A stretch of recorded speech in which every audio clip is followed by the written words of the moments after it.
I'm going to tell you about a fishing trip that went crazy. My dad and I had been up the river fishing with our good friend Mike. We drove to a hole we liked that was about an hour from town. We arrived just as it was getting light. We fished for hours, only catching one steelhead. We all decided to fish our way back to town without luck after trying a few holes that usually produce fish. We thought that we would go try the one hole that always was good to us. This hole was called 8 Mile Hole.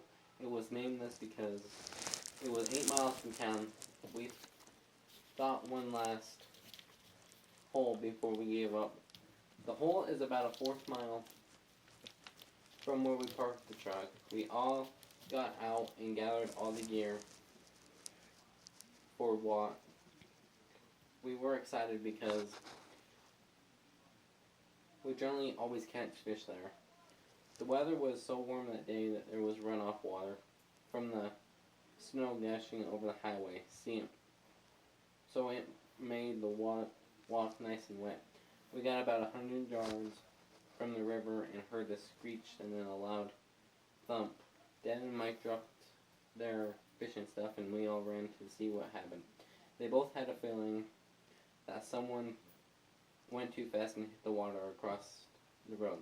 We looked all over and saw anything, but all of a sudden there was a wheel spinning in the air below a tree in the ditch.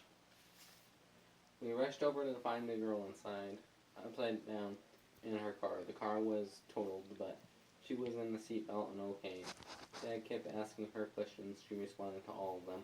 He then called 911 and requested authority in the ambulance. But in the meantime, there was water gushing in her car from the runoff.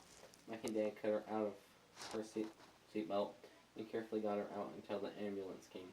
She was a very lucky girl that only had minor cuts. If we would not have been there, it may have ended in a bad way. My dad looked at me and said, "I never get in a hurry on this road. It could end up like this." After that, everyone was too shaken up to fish any longer.